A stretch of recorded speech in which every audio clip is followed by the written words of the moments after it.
Push in ঠেকাতে সীমান্তে নজরদারি বাড়িয়েছে বিজেপি। বিভিন্ন পয়েন্টে বাড়ানো হয়েছে টহল। আর এ বিষয়ে জানাতে ঝিনাইদহ থেকে যুক্ত আছেন সহকর্মী এম.আর. রাসেল। রাসেল, পুশিন ঠেকাতে সীমান্তে বিজেপির নজরদারি কেমন দেখছেন জানাবেন।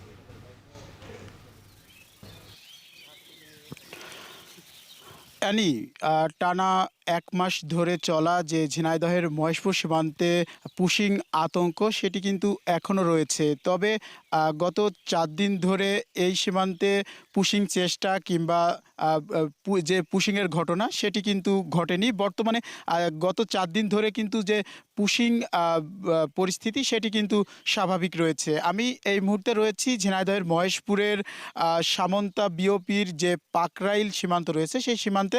আমি সকাল থেকে এই এলাকার স্থানীয় এবং বিজিবি সদস্যদের সঙ্গে কথা বলেছি। স্থানীয় যারা রয়েছে তারা কিন্তু বলছেন যে টানা ১ মাস ধরে কিন্তু এই সীমান্ত দিয়ে বিভিন্নভাবে ভারতীয় সীমান্তরক্ষী বাহিনী যারা রয়েছে বিএসএফ তারা কিন্তু পুশিংয়ের চেষ্টা করেছিল। সেটি স্থানীয় এবং বিজিবি সদস্য যারা রয়েছে তারা থেকে কিন্তু সেটি প্রতিহত করেছে এবং গত ৪ দিন ধরে কিন্তু এই সীমান্তে পুশিংয়ের কোনো ঘটনা কিন্তু এখন পর্যন্ত ঘটেনি। একটি তথ্য আপনাকে জানিয়ে রাখতে চাই, ঝিনাইদহের মহেশপুরে ৭৮ কিলোমিটার সীমান্ত রয়েছে, যার ভিতরে ১০ কিলোমিটার অরক্ষিত, অর্থাৎ কাঁটাতারের বেড়া ছাড়া।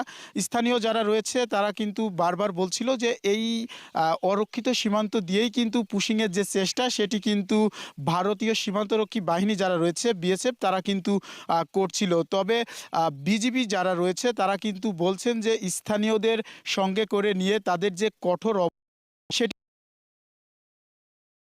মহেশপুর ৫৮ ব্যাটালিয়ন বিজিবির অধিনায়ক যিনি রয়েছেন লেফটেন্যান্ট কর্নেল রফিকুল আলম, তার সঙ্গে কথা বলেছি। তিনি আমাদেরকে জানিয়েছেন যে সীমান্তের শূন্যরেখায় অর্থাৎ নোম্যান্স ল্যান্ডে কিন্তু তারা কোনো সময় টহল ছাড়ছেন না। প্রতিনিয়তই কিন্তু তারা কিন্তু টহল এবং যে নজরদারি সেটি কিন্তু তারা বাড়িয়েছেন এবং পাশাপাশি বাংলাদেশের সার্বভৌমত্ব রক্ষার জন্য কিন্তু তারা সতর্ক অবস্থানে রয়েছে। যে কোনো ধরনের অবৈধ অনুপ্রবেশ পুশিং ঠেকাতে কিন্তু তারা কাজ করছেন। আমি আরেকটি তথ্য যদি জানিয়ে রাখি, মহেশপুর সীমান্তে কিন্তু ১২টি বিওপি রয়েছে এবং ১২টি বিওপির মধ্যে কিন্তু এর আগে বলা হচ্ছিল খোসালপুর, যাদবপুর এবং সামন্তা, এই ৩টি বিওপি কিন্তু অতি গুরুত্বপূর্ণ এবং বিভিন্ন সময় ভারতীয় সীমান্তরক্ষী বাহিনী যারা রয়েছে বিএসএফ তারা কিন্তু এই সীমান্ত দিয়ে পুশিংয়ের চেষ্টা করছিল এবং প্রত্যেকটি পুশিং কিন্তু তারা শক্ত হাতে দমন করেছে। তো এখন পর্যন্ত বলা যায় যে ঝিনাইদহের